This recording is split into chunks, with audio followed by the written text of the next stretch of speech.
Il y a une vraie stratégie géopolitique derrière ces technologies d'intelligence artificielle. ChatGPT, États-Unis, DeepSeek, Chine. On est en train de reproduire en fait une espèce de guerre froide entre les technologies, tu vois. Mais je le vois, des fois, quand on serre un peu trop la vis sur des responsabilités ou du flicage, ça marche plus comme avant. Parce qu'il y en a beaucoup qui pensent que, tu vois, hop, tu crées ta boîte, tu vas faire ton chiffre d'affaires. Moi, j'ai jamais vu quelqu'un planter une graine et le lendemain voir un arbre qui a poussé. J'ai jamais vu ça. Donc, c'est beaucoup de patience. Salut les amis, bienvenue sur la communauté Common. Dans cette nouvelle vidéo, je vais encore et toujours vous parler de l'intelligence artificielle, mais aussi de l'automatisation. Pour ça, je reçois ce matin un de mes super potes, Younes, qui représente sa boîte La Dinguerie. Vous allez voir, comme son nom l'indique, ça va être une dinguerie. Salut Younes. Salut. Bienvenue sur la communauté Common. L'objectif aujourd'hui, c'est que tu nous parles de ton parcours, de ce que tu es en train de créer. Puisque si je dis pas de bêtises, tu es en train de nous monter un petit CFA, le premier en France. Ouais, le premier dans le Grand Est. Le premier dans le secteur Grand Est. d'activité, ouais. Ok. Younes, est-ce que à la communauté Common, tu peux te présenter ton parcours entrepreneurial?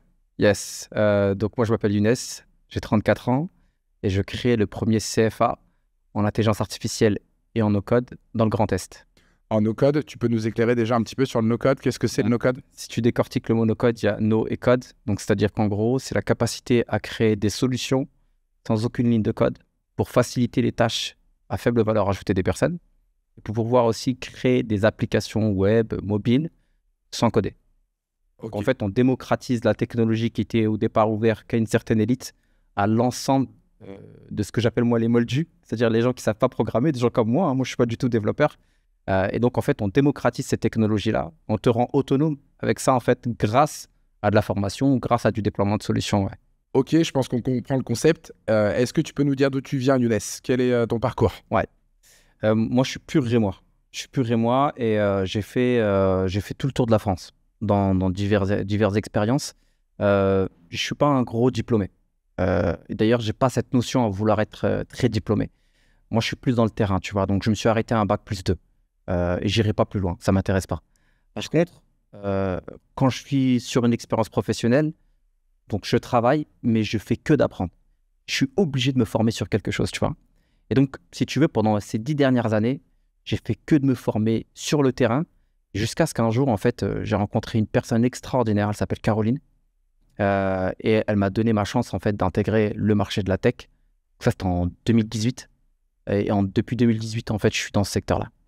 Et aujourd'hui, j'en suis à créer une école et à travailler avec des gros noms, donc que ce soit dans le secteur de la distribution, l'industrie, le RH, et à piloter 60 collaborateurs aujourd'hui sur l'ensemble de la France et à très prochainement dépasser le million de chiffre d'affaires. C'est bon ça, le million. C'est toujours le premier million, ouais, plus compliqué. C'est le plus compliqué. Ouais. Tu verras. Depuis 2018, du coup, ta boîte s'appelle La Dinguerie. Tu peux nous dire pourquoi? En fait, si tu veux, au départ, en 2018, ça ne s'appelait pas La Dinguerie. Au départ, c'était une micro-entreprise. Tu sais, quand tu commences, au départ, tu étais encore à cheval entre le salariat et l'entrepreneuriat. Et j'ai un client qui me dit, Younes, j'aimerais que tu développes une solution pour moi. Je dis, OK. Et donc, il faut savoir que cette solution-là, je n'étais pas encore formé dessus. Et je t'ai expliqué, moi, j'aime bien me former, tu vois. Donc, je dis, OK. Donc, j'ai vraiment au culot, tu vois. Je dis, OK, je vais la développer pour toi. Je développe sa solution. Donc, j'apprends, je teste, je me trompe, je recommence. Je livre la solution avec cette petite pointe de stress parce que c'était une des premières solutions que je livrais. Et il me dit, Younes, ce que tu m'as fait, c'est une dinguerie. Et donc, à ce moment-là, j'avais cette notion de créer une école. Et tu m'attends, mais je vais l'appeler La Dinguerie parce que à chaque fois que je développe quelque chose, on me dit c'est dingue. Donc, je vais appeler ça La Dinguerie. Et c'est comme ça qu'est né le nom, en fait, tout simplement. Ah, excellent, excellent. Après, pour ceux qui ne te connaissent pas, moi, je connais Younes depuis bien longtemps maintenant. La dinguerie, ça colle aussi avec l'état d'esprit du bonhomme. Comme je dis toujours à Younes, dès que je t'appelle, je sais que tu vas pouvoir réaliser mes rêves les plus fous en automatisation. Et justement, Younes, avant d'avoir cette idée d'école, etc., tu parles de développer des stratégies, développer des choses avec les entreprises. Concrètement, là, on a des entrepreneurs qui nous regardent. Comment toi, aujourd'hui, avant même de parler du CFA, comment tu peux les accompagner? En fait, si tu veux, il faut savoir que quand j'accompagne une entreprise, je me positionne vraiment comme un collègue interne, tu vois. Quand quelqu'un me sollicite, déjà, il faut, avant de parler de l'aspect technique, du service, parce que tu vois, aujourd'hui, cette technologie-là, elle est montante. Donc, tout le monde crée un organisme, tout le monde crée un cabinet de conseil, tout le monde va chercher de la valeur ajoutée. C'est très bien. Moi, je ne suis pas du tout dans ce truc-là, en fait, tu vois. Moi, je suis d'abord dans le rapport humain, tu vois. Donc, c'est-à-dire, je suis d'abord dans le fait de créer un feeling. Si je sens que je peux travailler avec toi, je vais travailler avec toi. Si je sens effectivement que, bah voilà, on n'est pas sur la même longueur d'onde, ça va être difficile pour moi de créer des choses, tu vois. Donc, d'abord, il y a ça. Tu vois, par exemple, toi et moi, on se connaît. On s'est connus d'ailleurs grâce à la mise en relation avec un de tes collaborateurs. Et on a senti tout de suite qu'on avait la même personnalité. Donc, je savais pertinemment que quand tu allais me demander quelque chose, j'allais avoir une idée qui allait te correspondre. Tu vois, ça, c'est très important. Ouais, complètement. Je disais dans un autre podcast, l'entourage. On est des entrepreneurs. On a été présenté par des entrepreneurs. Il n'y a pas de secret, Younes. Ouais, c'est important parce que en dehors de l'aspect technique, on peut tous offrir un service. Tu vois, demain, moi, je peux ouvrir une agence, c'est pas moi, d'un sujet que je maîtrise pas, mais voilà, j'ai rencontré des personnes qui maîtrisent ce sujet-là. J'arrive, je vais proposer des services, je vais vendre. Par contre, tu vois, l'émotion que je vais dégager avec le client, parce qu'il faut savoir que le business, selon moi, c'est 80% d'émotion, tu vois. C'est-à-dire, tu veux satisfaire un client, il faut que tu transfères de l'émotion, c'est important. Tu vois, ça, c'est très important dans ce que je fais. Après, l'aspect technique, écouter les besoins, développer des solutions techniques avec des modèles. Aujourd'hui, il existe plus d'1 million de modèles d'intelligence artificielle. Il existe énormément de solutions no-code pour faire de l'automatisation. Ça, tout le monde le sait. Tu vas sur YouTube, tu vas sur Google, tu fais tes recherches, tu arrives à trouver tes solutions par toi-même. Par contre, la relation que tu vas avoir avec ton consultant, ton agence qui t'accompagne, elle est très importante. Parce qu'à minuit, quand tu te poses la question de est-ce que ma solution est prête, il faut trouver la personne pour te répondre à minuit. Ça, c'est pas évident. Attention, Younes, répondre à minuit aux clients, c'est... Oh, moi, je dis toujours à mes collabs, attention, les clients, faut les éduquer. L'histoire de le client est roi, aujourd'hui, en 2025, c'est plus très vrai. Bon, après, chacun sa vision, mais on discutera en entrepreneuriat après. Euh, Si je dois résumer l'intelligence artificielle aujourd'hui, ChatGPT, tout simplement, c'est un peu l'outil phare, c'est un petit peu l'outil pour moi et pour les collabs et tous ceux qui m'entourent. C'est un peu l'outil facile, mais j'ai l'impression que nous, on l'utilise juste pour rigoler, pour lui demander de nous écrire une lettre, etc. Tu t'en sers un petit peu plus que ça, j'imagine? Alors, je suis d'accord avec toi sur le fait que c'est l'outil phare. En fait, c'est l'outil qui est arrivé le premier sur le marché et qui a fait vraiment le buzz d'un point de vue marketing, tu vois. Par contre, c'est pas le plus puissant. Ce sera jamais le plus puissant, tu vois. Il y a une vraie stratégie géopolitique derrière ces technologies d'intelligence artificielle. ChatGPT, États-Unis, DeepSeek, Chine. Donc, on est en train de reproduire en fait une espèce de guerre froide aussi entre les technologies, tu vois. Et quand tu regardes en fait la toile, la vraie toile technologique de ce que c'est que l'intelligence artificielle, déjà tu te rends compte qu'il y a plus d'1 million de modèles et tu te rends compte en fait que ChatGPT n'est qu'une goutte, vraiment une goutte d'eau parmi tous ces modèles-là. Et en fonction de ce que tu veux, c'est très très rarement ChatGPT qui a la meilleure solution. Et d'ailleurs, enfin, je veux dire, la majorité des personnes que j'ai accompagnées, donc elles font leur petit assistant. Ouais, super, regarde, j'ai fait mon petit assistant. Et après, derrière, elles me disent, ouais, ben non, il m'a raconté des bêtises. J'ai eu le cas avec un secrétaire général de la Fédération française du bâtiment. Le mec, il est juriste. Et donc, il doit accompagner les adhérents en sortant des articles juridiques pour les protéger. ChatGPT, s'il te plaît, lui a sorti un article qui n'existait pas. Imagine le risque. Incroyable. Tu vois? Donc moi, non, j'aime bien cet outil-là pour former, acculturer. Par contre, pour déployer une stratégie-là, je ne vais pas du tout sur cet outil-là. Justement, c'est intéressant ce que tu dis. On dit, et c'est un peu la phrase qui rassure tout le monde, surtout les anciens qui ont du mal à croire à l'arrivée de l'intelligence artificielle. On dit que l'intelligence artificielle ne crée rien de nouveau, collecte, rassemble, synthétise des données. Qu'est-ce que tu en penses de ce concept-là? Ah, c'est le principe même de ce qu'on appelle le machine learning. Parce que le mot intelligence artificielle, c'est juste un mot, on va dire, sexy sur la toile. Le vrai nom de la technologie, c'est machine learning. Et machine learning, si tu le traduis en français, c'est une machine qui apprend. Donc bien sûr qu'elle a besoin de nos données pour apprendre et pour faire ce qu'on appelle de l'inférence, c'est-à-dire pour reproduire ce que l'humain veut. Donc je demande par exemple à une IA de reconnaître une voiture bleue, une voiture rouge. Si je l'entraîne correctement, elle apprend les choses. Donc elle va réussir effectivement à régénérer ce que tu demandes. Mais si la demande n'est pas précise, on va toujours être à côté de la plaque. Et c'est ce qui se passe. Voilà, des personnes, ils viennent, ils font des petits prompts, des interfaces. Ils disent, ouais, c'est intéressant, mais c'est pas exactement ce que je veux. Quand je vois le prompt, il y a 3 mots. Va demander à un stagiaire de faire exactement ce que tu veux en 3 mots. Ça m'étonnerait. Ah, tout à fait. Non, mais Alors, est-ce que tu peux donner déjà une définition de prompt, même si je la connais, mais tu le feras bien mieux que moi. Le prompt, si tu veux, c'est très simple. Tu es sur interface, tu envoies une requête, donc tu écris un message à ChatGPT, à Claude, à Midjourney, à ce que tu veux. quand tu envoies le message, tu viens d'envoyer un prompt. Donc, en fait, tu vas envoyer une série de mots qui constituent ta consigne, ta demande, et tu l'envoies à la machine pour qu'elle puisse l'analyser, la synthétiser et essayer, par des calculs mathématiques, de se rapprocher le plus possible de ce que tu veux en réponse.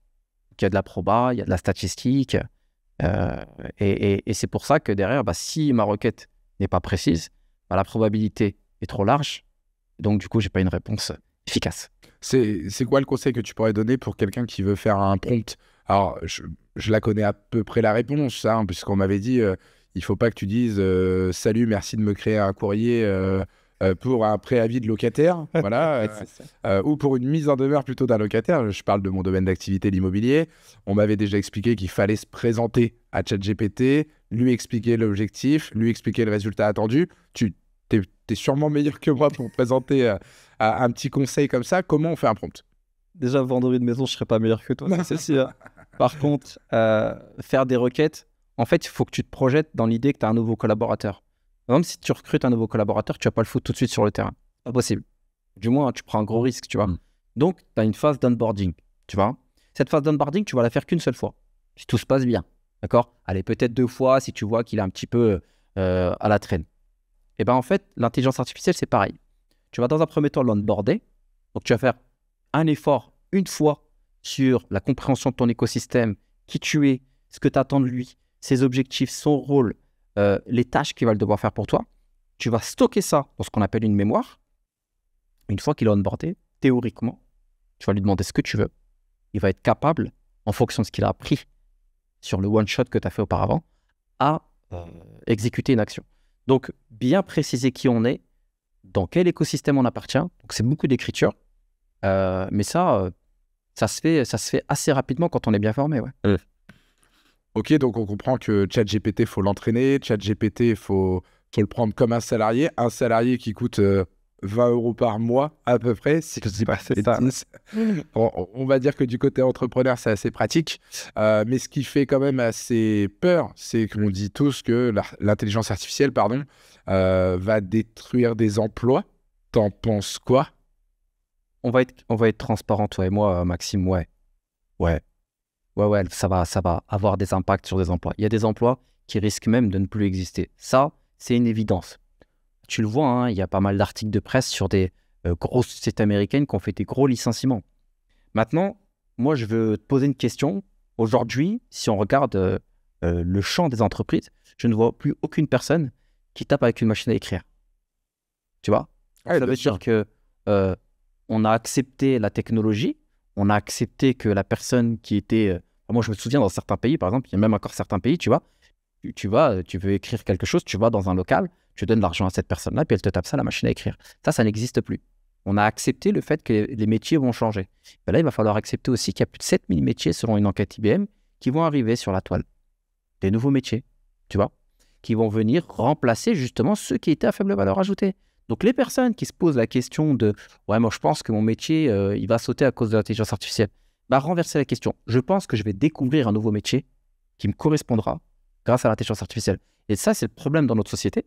Les Américains n'ont pas ce problème-là, tu vois. C'est un peu le problème qu'on a, nous, en Europe, c'est qu'on a toujours tendance à voir le verre à moitié vide et de ne pas se dire « Tiens, avec ce que j'ai capitalisé comme compétences-là, elles sont peut-être transversales avec ce nouveau métier-là. » Et ça, on ne sait pas le faire, tu vois. C'est pour ça que j'ai créé une école. C'est clairement pour ça que j'ai créé une école, pour se dire « T'es un talent. » Ça, c'est une évidence. Tu sais faire des choses, t'es un talent. Ok, le marché est en train d'évoluer. Ok, tes compétences, elles vont être remises en question. Par contre, tu les transfères avec cette technologie-là, tu deviens un nouveau talent.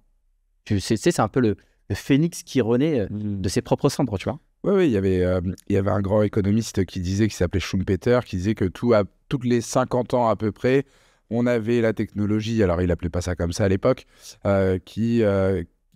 une révolution industrielle qui était une création destructrice. Et moi, je suis 1000 fois d'accord avec toi. C'est comme ça, en tout cas, que j'échange en tant qu'amateur sur le sujet de l'IA, que j'échange en disant que aujourd'hui, pour moi, on est dans une société dans laquelle la motivation ne passe pas que par le moyen financier, bien que ça reste le nerf de la guerre, on est d'accord. Hein. Sinon, l'État français n'investirait pas 110 milliards d'euros dans l'intelligence artificielle. Mais ça passe aussi par la quête de responsabilité. Ouais. Et justement par la création de nouveaux postes à plus forte valeur ajoutée. Ça, je te rejoins 1000 fois. Avant de parler de ton CFA, je te demande un exemple concret. Demain, donc tu le sais, moi, mon business principal, c'est l'atelier IMO, donc mon centre immobilier partout au national. Est-ce que si demain je te sollicite, tu vas faire du sur-mesure pour moi ou est-ce que c'est assez standardisé, peu importe le secteur d'activité, l'intelligence artificielle et surtout les automatisations? Ouais. Alors, ta question est super intéressante parce que, tu vois, il y a une notion de sur-mesure aussi qui est parfois trop surjouée par les agences. En fait, au fur et à mesure de nos expérimentations dans les secteurs d'activité, Tu parles d'agence d'intelligence artificielle, hein? Oui, pas d'agence immobilière. artificielle et d'automatisation, oui, bien sûr. En fait, tu vois, elles ont souvent tendance à te dire on va te faire une solution sur mesure. Et en fait, quand on rentre dans les sociétés, tu vois, qu'on commence à faire connaissance avec eux, on se rend compte que vous avez tous le même problème. C'est-à-dire qu'il y a un challenge, alors je ne vais pas appeler ça forcément un problème, mais vous avez tous les mêmes challenges. Il y a un challenge autour du développement de votre activité, du management de vos équipes, de l'aspect administratif, RH, et de la comptabilité. Et c'est toujours la même chose. J'ai une donnée A et je vais en faire une donnée B. Une S, ben voilà, moi j'aimerais que quand je reçois mes mails, ou quand je suis face à un nouveau client qui veut m'acheter cette maison-là, que je puisse personnaliser l'annonce, avoir une accroche différente ou le conseiller sur comment mettre en avant son bien. D'accord? Tu convertis ça sur un autre secteur d'activité, on retrouve à peu près les mêmes, ce qu'on appelle des inputs, les mêmes données d'entrée. D'accord? Donc, dans une agence comme la tienne, tu vois, moi je ne vais pas te vendre de la personnalisation. Absolument pas. C'est pas intéressant pour toi. Parce que qui dit personnalisation dit ouais, des coûts super élevés. Non, moi je vais te vendre une approche plutôt orientée large, tu vois. C'est d'abord analyse ton flux de données qui traîne dans ton entreprise, mets en place une gouvernance, tu vois. C'est-à-dire, je connais mon process de A à Z, c'est-à-dire de l'entrée d'un client à la sortie d'un client, de l'impact de mes collaborateurs sur ce client. Une fois déjà juste qu'on a défini ça, tu vas découvrir toi-même tes automatisations. Tu vas te rendre compte toi-même des tâches à faible valeur ajoutée. Tu n'as pas besoin de moi en vrai pour ça, tu vois. Tu vas t'en rendre compte toi-même. Et moi, après, derrière, je vais plutôt me positionner comme technicien. Ok, tu vois ce que tu viens de dire là? C'est intéressant cette automatisation-là. Eh bien, tu peux la faire en 2 jours avec telle solution. J'ai des consultants pour toi. Tu vois? C'est à toi de trouver ces choses-là. Comme je l'ai dit tout à l'heure, vous avez des talents. Si on vous donne cette technologie-là, vous utilisez votre talent et vous arrivez à détecter les opportunités vous-même. Et vraiment, je conseille à tous les entrepreneurs qui regarderont ce podcast de ne pas hésiter à prendre rendez-vous. Alors, avec Younes, forcément, mais si vous êtes dans d'autres secteurs, en France, n'hésitez pas à prendre rendez-vous avec quelqu'un de spécialisé en intelligence artificielle, puisque moi, dans mon cas, je ne voyais pas vraiment ce que je pouvais améliorer. Et en fait, depuis qu'on travaille avec Younes, finalement, il m'a ouvert les yeux sur plein de choses.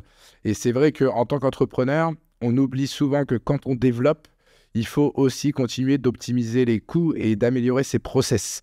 Et finalement, c'est un peu comme quand on se met à aller courir pour faire un régime. Et ben en fait, finalement, quand vous courez, vous perdez du poids, donc vous optimisez votre condition physique, mais vous vous améliorez aussi sportivement. Et ben là, c'est exactement pareil. Votre entreprise, il faut qu'elle se développe. Oui, mais attention, souvent, quand on a la tête dans le guidon dans le développement, on oublie l'essentiel, la gestion des charges qui, forcément, si vous vous développez... En phase avec toi. Donc, si on peut optimiser des choses, vous verrez vraiment en prenant rendez-vous avec un consultant en IA, si on l'appelle comme ça, consultant en IA, vous verrez qu'il va vous ouvrir les yeux sur un milliard de choses que vous n'aviez pas vues et qui vont s'automatiser et qui vont vous faire gagner des journées complètes de travail. Vraiment. Younes, on parle de ChatGPT depuis tout à l'heure. Est-ce que tu as d'autres exemples pour nous faire un peu rêver d'outils parce que ChatGPT, tout le monde connaît, même celui qui ne suit pas trop l'actu de l'IA. La question que je te pose, moi j'ai déjà la réponse, mais qu'est-ce que tu peux nous présenter à la communauté common comme outil de fou furieux en IA? Même si c'est pas pro, même si c'est perso, moi ça me fait kiffer, moi ça me fait beaucoup rire aussi. Donc vas-y, fais-nous rêver. En fait, tu as plein d'outils, tu as énormément d'outils pour des cas d'usage spécifiques. Tu vas avoir des outils, par exemple, qui vont avoir des rôles de CRM. Tu vas avoir des outils qui vont avoir des rôles d'agent. C'est-à-dire que tu vas mettre en place un système vocal avec ton téléphone qui va venir convertir ça en mail ou alors te récupérer de l'information. Là, tu vois, dernièrement, j'ai fait un outil pour un cabinet de recrutement. Eux, tu vois, cabinet de recrutement, malheureusement pour eux, quand ils reçoivent des CV, il y a les informations personnelles, tu vois, des candidats. Si tu envoies ça à un de tes clients, par exemple, quand tu es cabinet de recrutement, tu as un risque que ton client, en fait, il l'appelle en direct, puis derrière, après, tu te retrouves à faire des procédures pénales parce que tu as un contrat avec lui, tu vois. On a mis en place un système où lorsque le CV est reçu, ça extrait les informations du CV, ça enlève toutes les informations personnelles, ça envoie un CV charté avec le logo du cabinet de recrutement en format PDF, sans les informations personnelles, au client du cabinet de recrutement. T'imagines, toi, le gain de temps. Et ça, tu le fais en 1 minute 30. D'un point de vue process, ça prend du temps sur le déploiement. Et tu peux avoir énormément d'idées. Et nous, ce qu'on a fait, tu vois, c'est qu'une fois par mois, on va organiser un temps, 1 heure. Tu vois, sur ta pause midi ou sur le déj, on t'accueille chez nous, tu vois, ou dans des endroits, on aime bien aussi accueillir dans des boîtes, tu vois. Et d'ailleurs, j'aimerais bien en faire une chez l'Atelier Imo, tu vois. Avec plaisir, Younes. Parce que vous avez des super espaces, un super open space. Allez visiter l'Atelier Imo, franchement, c'est très, très, très beau. Et par exemple, on organise un événement chez toi, 1 heure. Je viens avec un consultant, on fait 30 minutes de démo sur un cas d'usage spécifique. Tu vois, le prochain, c'est comment automatiser ses comptes rendus de réunion, par exemple. On vient, on te montre, et ensuite, tu as 15 minutes pour nous poser autant de questions que tu veux. Est-ce que tu peux appliquer ça dans ma boîte? Moi, j'ai tel problème. On vient, on répond à tes questions. Et après, on se prend un truc à manger, on boit un café, on se serre la main, puis tu vois, on se partage un peu nos cartes, quoi. Ça fait un peu du networking. Et ça, on le met en place. Le prochain, c'est le 8 avril 2025. On démarre le 8 avril 2025 avec Vincent, un de mes consultants qui est super. Donc, t'es invité. Eh ben, avec plaisir, on sera là. Tu peux même le faire à la maison si tu veux, hein, pas de problème. Ça fait chez toi. C'est, pour précision, c'est sur le secteur rémois. Ouais, c'est sur le secteur rémois. Alors, on va le développer aussi en Ile-de-France parce que j'ai aussi une société en Ile-de-France aujourd'hui qui s'appelle Studeria, où on est 5 associés là-bas, qui proposent la même chose, mais avec une approche plus orientée ETI grand groupe, tu vois. Et on va mettre ça aussi en place en Ile-de-France, mais ce sera plus courant septembre, puisque faut identifier les endroits. On est dans le 17e, pour info, en Ile-de-France, pour ceux qui le souhaitent. Mais du coup, là, concrètement, tu m'as fait de la politique. Tu m'as pas sorti d'outils qui peuvent faire rigoler dans la vie au quotidien, etc. Là, l'outil, par exemple, que j'ai utilisé, tu vois, c'est N8N. Tu vois, N8N, c'est un outil d'automatisation qui existe, qui est allemand. Ils ont fait une levée de fonds dernièrement de 50 millions d'euros.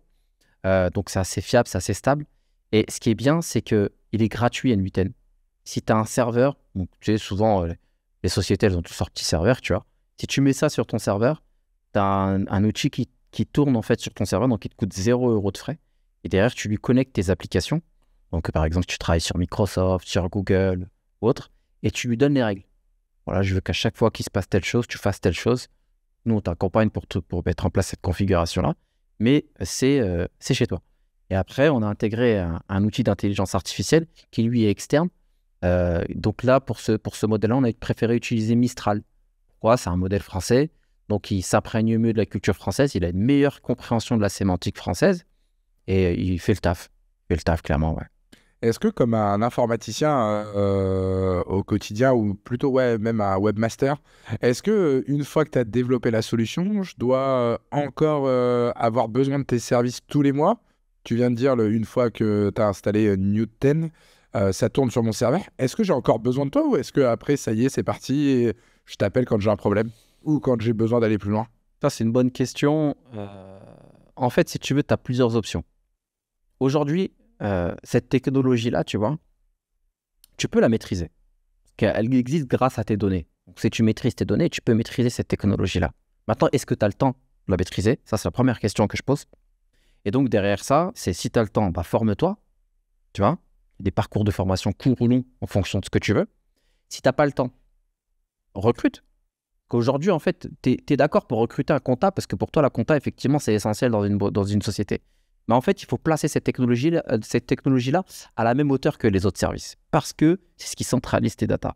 Donc, moi, j'incite les entreprises à recruter, internaliser cette compétence. Après, si derrière, vous ne voulez pas internaliser, effectivement, faites-vous accompagner par des prestataires externes. Mais dans tous les cas, c'est une technologie qui va évoluer. Il est même sûr et certain, Maxime, que ce que je suis en train de te dire, en 2030, ce sera du bullshit. Clairement, ce sera du bullshit parce qu'on aura atteint un niveau d'innovation technologique qui sera au-dessus de ce que je suis en train de te raconter. Donc, je reprends ton exemple du sport. Si derrière, tu as perdu tes 20 kilos, qu'après tu te dis c'est bon, je fais plus rien. C'est bon, je peux retourner à ma routine quotidienne, je vais au resto, je prends un sandwich, je fais pas attention à ma ligne, je vais plus au sport. Je te parie ce que tu veux que dans un mois, tu les reprends les 20 kilos. c'est pareil, il faut entretenir. Non, mais c'est clair, je suis complètement d'accord avec toi. Et ça me permet justement de faire un bon croisement. Moi, ce qui m'anime en tant qu'entrepreneur, c'est de transmettre. Pour moi, tu le disais au tout début du podcast, c'est l'émotion, c'est le feeling, mais c'est aussi la relation aux humaines, ce qui est la synthèse de tout ça. Pour moi, il n'y a pas de génération de revenus et donc d'argent s'il n'y a pas de génération de valeur. Et la valeur absolue, je prends l'exemple toujours de l'atelier IMO. Pourquoi j'ai créé l'atelier IMO?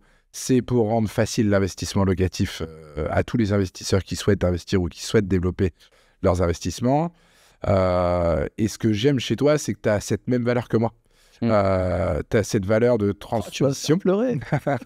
Tu as cette valeur de transmission. Et est-ce que c'est pour ça que tu crées un CFA avant tout? Est-ce que c'est pour aider les jeunes et aider que les jeunes? Est-ce que le CFA s'adresse aussi à des gars comme moi qui peuvent intégrer en tant que chef d'entreprise? Ouais. Parle-nous du CFA, Younes. Ouais, clairement. Déjà, ouais, je suis en phase avec toi. Je suis clairement en phase sur ta façon de voir les choses. C'est pour ça qu'on est ensemble, je pense, aujourd'hui, tu vois. Mais ouais, il faut transmettre. Je suis intervenu à la mission locale, tu vois. Je suis intervenu à la mission locale. J'ai vu des jeunes, franchement, super talentueux. Et quand tu vois ça, tu te dis, mais les gars, mais qu'est-ce que vous faites là, en fait, tu vois? Qu'est-ce que vous avez raté? Qu'est-ce qui s'est passé, en fait, pour que vous soyez dans cette situation-là? Quand je vois des fois ce qu'ils savent faire et ce que les entreprises essaient de faire, les besoins des entreprises, je vois en fait que ça peut clairement matcher. Et je me dis, parce qu'il leur manque, en fait, c'est de leur transmettre des fois des stratégies, des moyens. Et je parle essentiellement de jeunes, mais non, tu as raison, hein. Les moins jeunes aussi, hein. J'ai accompagné des personnes de plus de 50 ans qui ont perdu leur poste suite à des licenciements ou à des reconversions qui ne se sont pas passées dans les meilleures conditions. On ne va pas se le cacher. Je pense que les personnes qui vont nous écouter seront d'accord avec nous.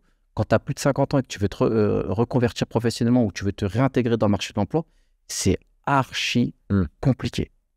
Et donc, il faut transmettre. Il faut remotiver. Il faut passer le flambeau. Tu vois? Moi, je n'aspire pas à être le seul de la région à faire ça, tu vois? J'aspire pas à être un Steve Jobs de ce truc-là. Moi, j'aspire à partager. Tu vois? Il faut qu'on y aille ensemble. C'est un peu le principe du leadership, tu vois? Donc, ouais, je veux former des jeunes. Oui, je vais former des personnes, on va dire, plus de 50 ans, le plus âgé, il a 67 ans chez moi, dans mes apprenants. Je te jure, j'ai formé un mec de 67 ans. Le mec, trop fort. Vraiment très, très fort. Donc oui, je formais des jeunes, oui, je formais des moins jeunes sur des parcours diplômants.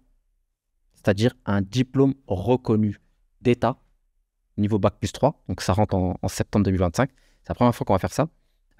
Avec toutes ces technologies-là, justement, tu vois, tout ce qui va permettre aux gens de déployer une stratégie d'intelligence artificielle au sein d'une entreprise. Ok, et ce CFA, il est physiquement implanté quelque part? Il va être implanté sur Reims. Donc, ça, c'est ma petite reconnaissance pour tous les Rémois, parce que je suis de Reims. Donc, je l'implante sur Reims avec 40 candidats. J'en prendrai pas un de plus. Et très sincèrement, Maxime, je vais prendre les meilleurs. Tu vois, je vais prendre les meilleurs. Aujourd'hui, on reçoit 200 candidatures. Moi, je vais prendre les meilleurs. Pourquoi je vais prendre les meilleurs? Parce qu'on veut toujours le meilleur pour nos entreprises. On prépare chez toi un diplôme? Ouais. Il n'y a qu'une voie, c'est ça? Tu l'as appelé comment, ce diplôme-là? Comment il s'appelle chez toi, le diplôme? Concepteur, développeur d'applications IA et no-code. C'est-à-dire que c'est la capacité à concevoir n'importe quel type de projet IA et no-code pour une société. Tu vois? Donc, c'est-à-dire qu'en gros, cette personne-là, si tu as déjà des solutions existantes, elle vient réajuster, innover autour de cette solution-là. Donc, elle capitalise sur l'existant. Elle ne te fait pas un gros changement en mode je rase tout, je recommence. Et si tu n'as rien, elle construit avec toi ton futur. Ça veut dire dans les deux cas, il n'y a pas de chamboulement de l'entreprise. Tu vois. Ensuite, il ne faut pas croire que ça va être des techos. Absolument pas. C'est des product managers. Donc, c'est-à-dire qu'ils ont des notions de business vis-à-vis de ton produit. Ils ont des notions de management vis-à-vis de l'accompagnement de tes collaborateurs à l'adoption de cette technologie-là. Ils ont des notions techniques pour le développement de cette technologie-là. Donc, clairement, moi, j'ai des entreprises, par exemple, qui vont m'en prendre pour en faire des commerciaux tech, quoi, tu vois. Donc, en gros, des commerciaux qui vont mettre en place des stratégies de prospection avec ta data. On n'y pense pas, ça. Ouais, complètement, complètement. Et alors, du coup, moi, si je me positionne en chef d'entreprise, c'est que de l'alternance, Ouais. c'est ça. C'est quoi le rythme? C'est quoi le niveau dispensé dans l'école? Alors, Sur combien de temps? tu sais, comme tu le sais, moi, je me suis arrêté au bac+2. Aujourd'hui, j'ai 2 sociétés, Reims, Paris. Euh, j'ai 60 collaborateurs.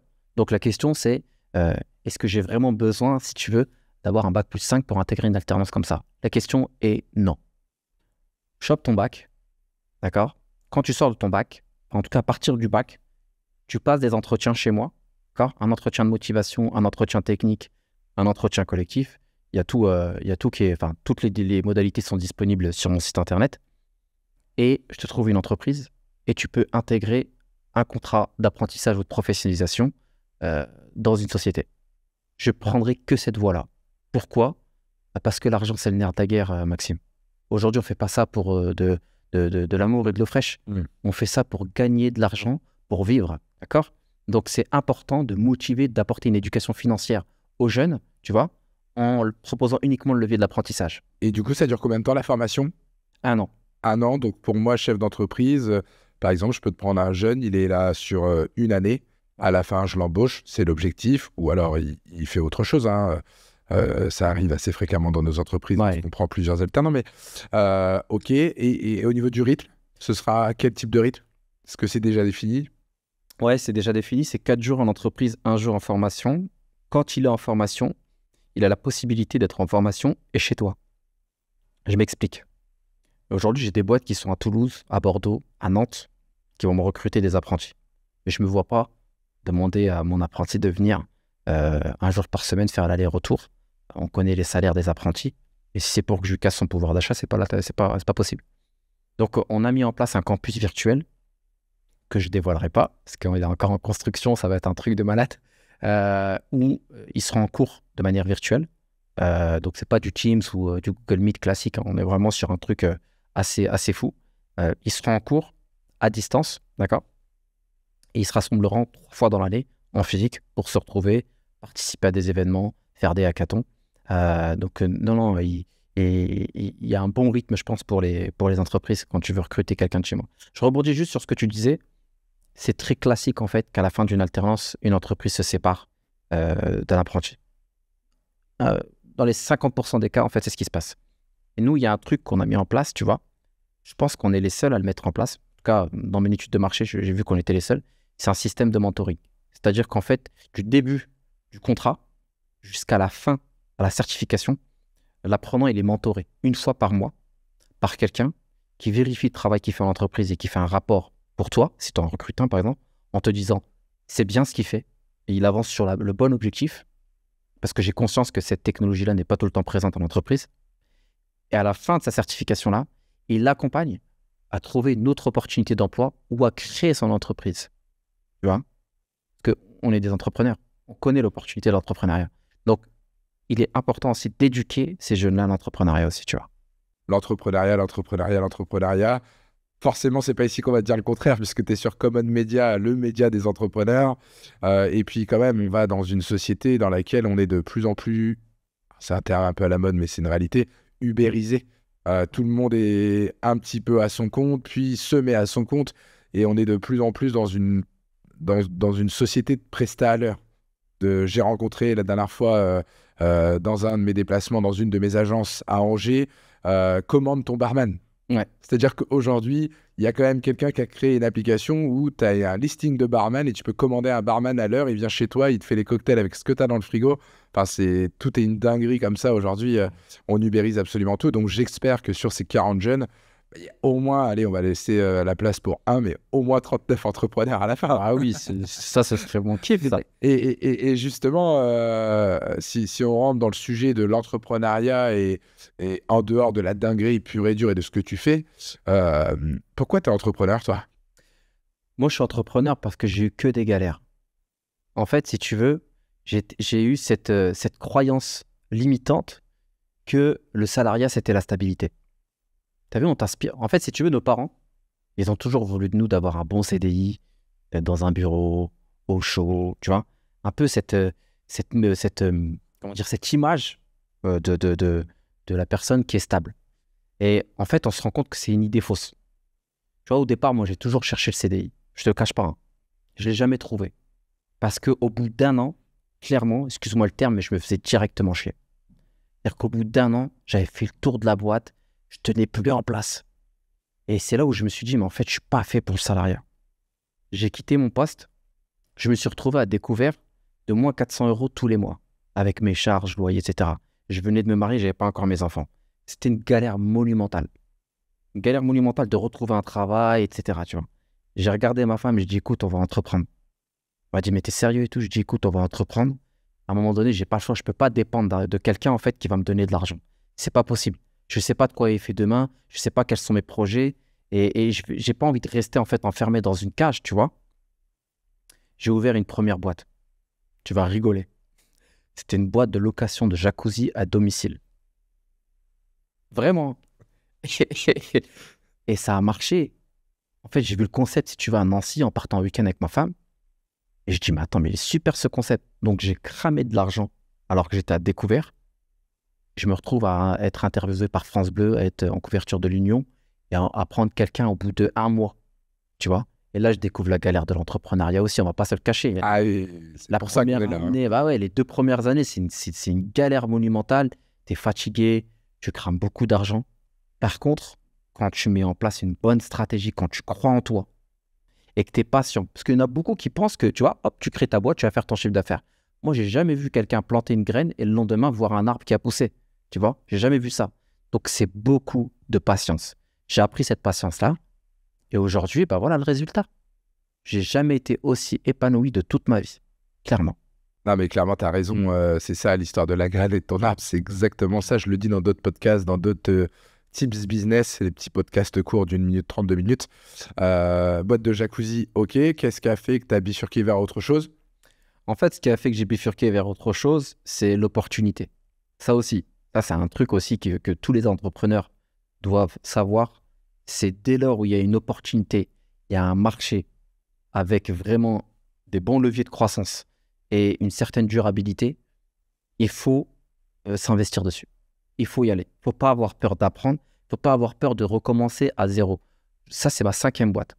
C'est-à-dire qu'en fait, j'ai fait 4 autres boîtes qui n'ont pas fonctionné. En fait, l'entrepreneuriat, c'est une suite d'itérations.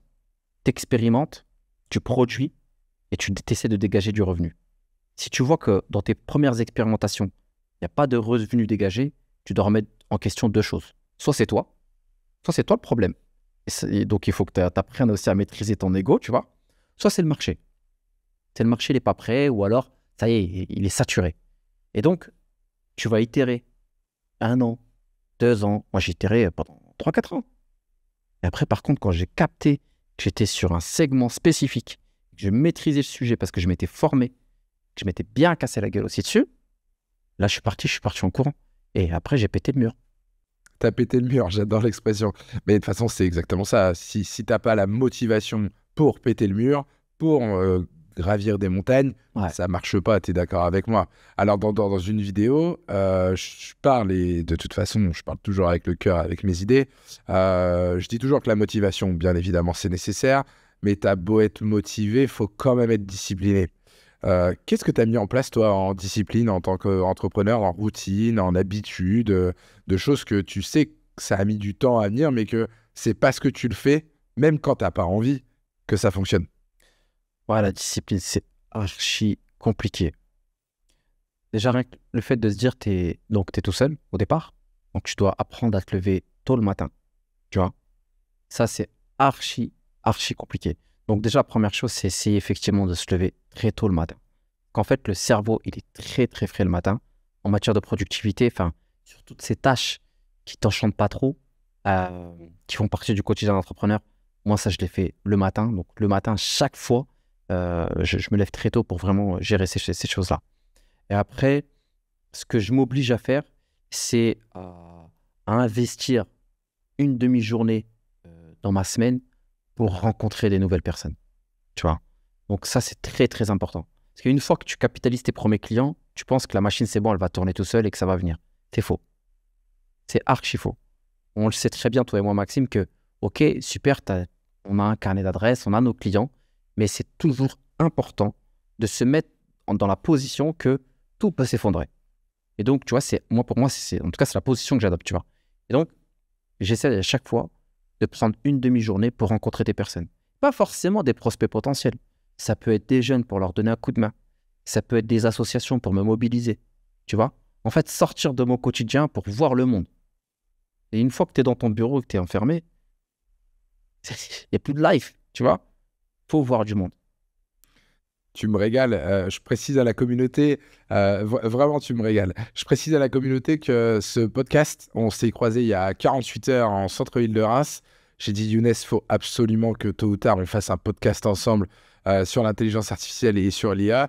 Il m'a dit, tu fais quoi vendredi matin? On a tourné le podcast. Ce qui veut dire que quand on est arrivé ce matin pour tourner, On n'avait rien préparé. on n'avait rien préparé du tout. Et là où tu me régales vraiment, c'est ce qui prouve une fois de plus que si tu es entrepreneur, tu partages forcément les valeurs que moi j'ai et les valeurs de travail, etc. Et là, tu viens de parler d'un mot-clé que moi j'appelle la génération de contact. T'as beau être le meilleur, si personne te connaît, si tu sors pas ta tête, ça fonctionne pas. Oh. Donc, tu es en phase avec moi que un entrepreneur, alors toi, une demi-journée, moi, je suis davantage sur du 75% de mon temps, mais une fois de plus, je suis pas sur un métier dans l'ultra technique, je vends moi dans l'immobilier. C'est ça, c'est la génération de contact, la réussite de l'entrepreneur. Ouais, clairement. Il faut que tu te fasses des contacts. Il faut que tu donnes des coups de main. Tu sais, c'est important de donner. Tu sais, on pense toujours que ce que tu vas faire, il faut mettre un devis derrière. C'est faux. Il faut penser à donner. Tu vois, moi, par exemple, quand j'interviens, là, je vais intervenir pour le centre InfoJeunes, tu vois, sur un atelier autour de l'IA pour les jeunes. Donc, pour les aider dans leur insertion pro. Ils m'ont dit, vous nous faites un devis. Je dis, ben non, mais pourquoi vous voulez que je fasse un devis? Je vais rencontrer des jeunes qui s'intéressent à la technologie et qui potentiellement veulent faire un projet dans ce domaine-là. Non, je ne suis pas obligé de faire ça. Et donc, pensez parfois à donner, en fait. Pensez parfois à libérer un peu de temps. Ça fait du bien, ça fait du baume au cœur. Et donc, moi j'investis beaucoup sur ça, ouais. Sur la génération de contacts, Ouais. sur le fait de rencontrer du monde, en Ouais. capitalisant sur le fait que qui donne reçoit, comme on dit dans certaines clairement. assos. Younes, justement, tant qu'on est sur l'entrepreneuriat et l'entreprise en général, c'est pas trop compliqué de gérer des jeunes? Non, c'est pas compliqué. C'est une façon de manager qui est complètement différente. Il n'y a pas cette notion de cadre chez eux. Par contre, il y a une notion de créativité qui est énorme. Tu vois, il y a une notion d'adaptation qui est énorme. Et il y a une notion de R&D, moi ce que j'appelle la recherche et développement, qui est énorme. Ils sont capables de trouver des solutions avec des nouveaux outils que tu connais pas. Pourtant, tu es spécialisé dans ce domaine-là, mais ils sont très très forts pour ces sujets-là. Donc, ça demande à se remettre en question. Tu vois, moi là, j'ai 2 alternants avec moi, une en com et un en commercial. C'est 2 personnalités complètement différentes, mais je vois bien le potentiel chez eux. Si je les manage comme on m'a appris à manager et comme on m'a managé moi quand j'étais jeune, c'est mort. C'est mort, j'arriverai pas à atteindre. En tout cas, j'arriverai pas à les faire monter en compétences et à atteindre un niveau de performance. Donc oui, tu dois t'adapter, mais il y a de très bons consultants qui t'apprennent à manager ces jeunes-là. Et moi, j'avais lu un livre de Olivier Revol qui parlait justement de la génération C, donc qui suit en fait la génération Z. Il appelait ça la génération C pour la génération connectée. Dans son livre, en fait, il explique vraiment la manière dont les jeunes interprètent les choses aujourd'hui dans notre monde et leurs objectifs, leurs volontés. C'est grâce à ça aujourd'hui, je pense que j'ai réussi à trouver le bon modèle pour la dinguerie, ouais. Et justement, on parlait juste avant dans le podcast, en tout cas c'était moi, de l'ubérisation. Moi j'ai une vision un petit peu différente de ce qui se fait aujourd'hui, c'est-à-dire que je rêve de mon entreprise avec des contrats de travail dans lesquels il n'y a pas d'horaire.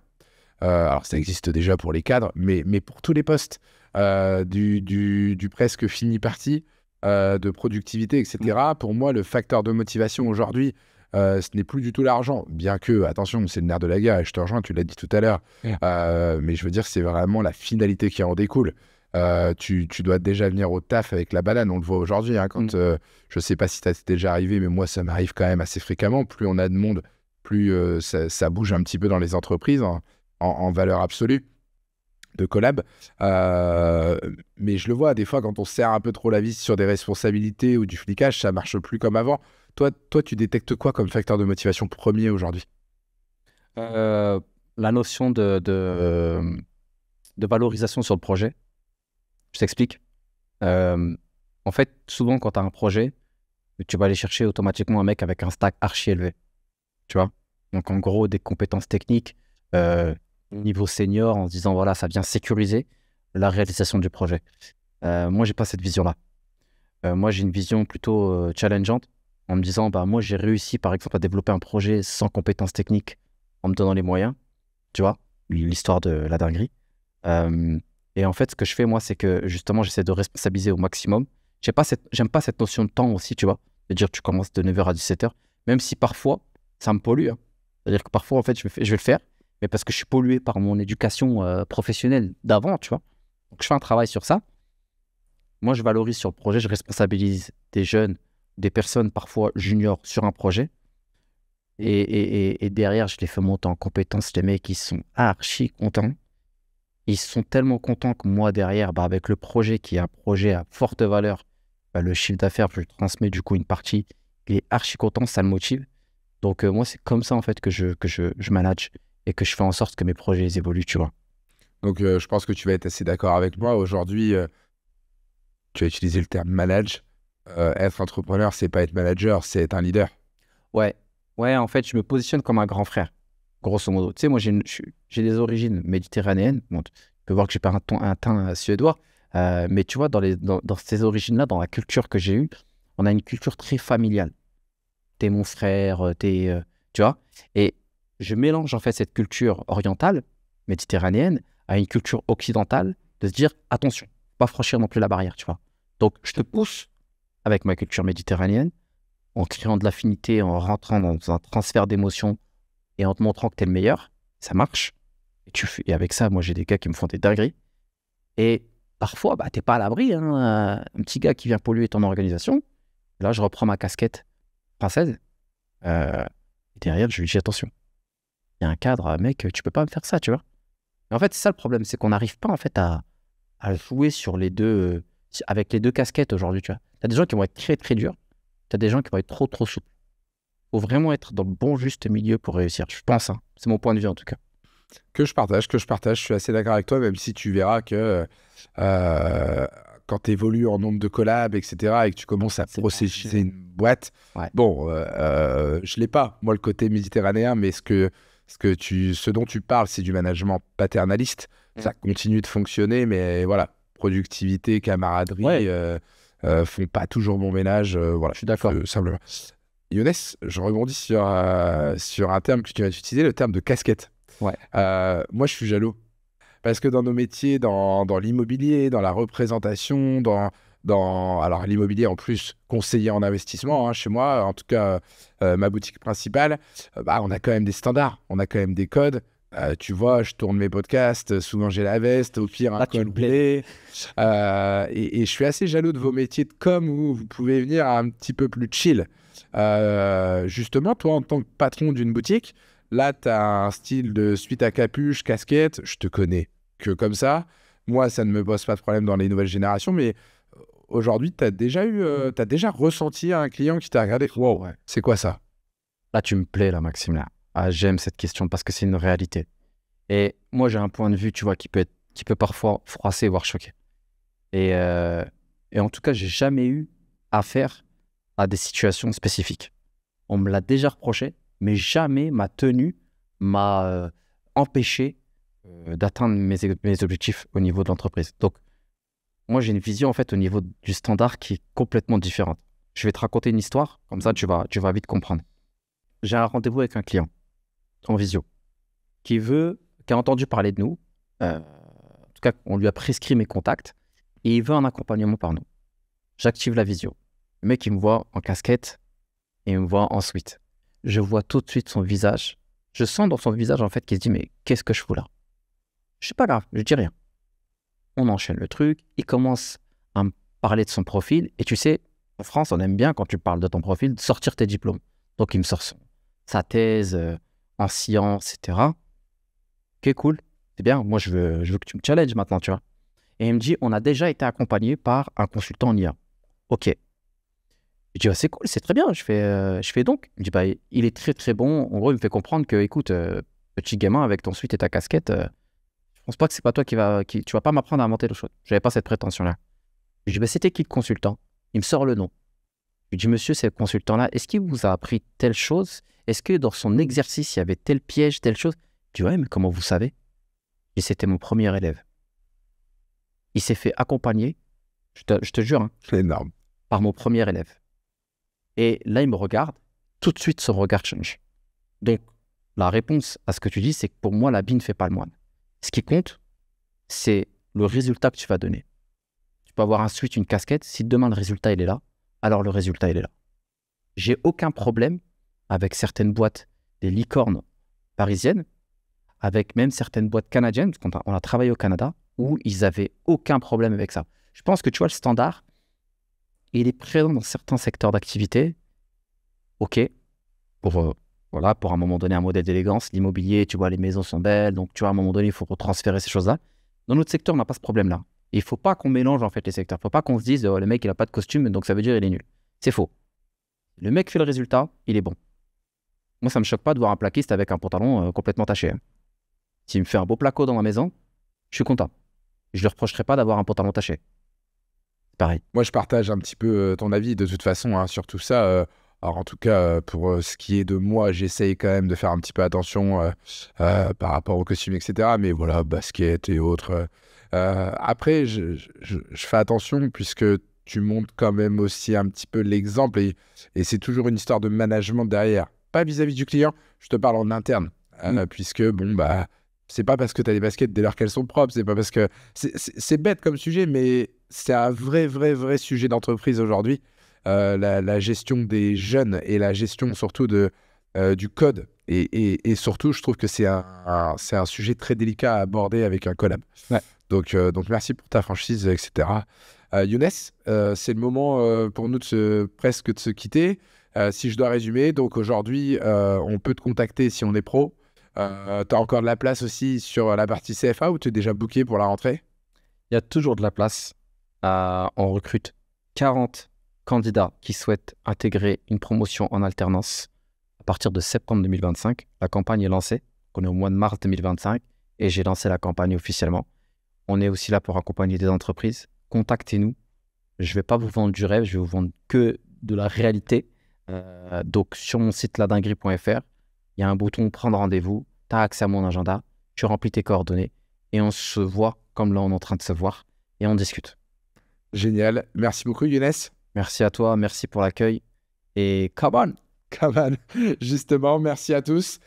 Si vous avez d'autres questions sur l'intelligence artificielle, vous n'hésitez surtout pas à poster en commentaire. Je me ferai un plaisir de vous relayer les coordonnées d'Younes.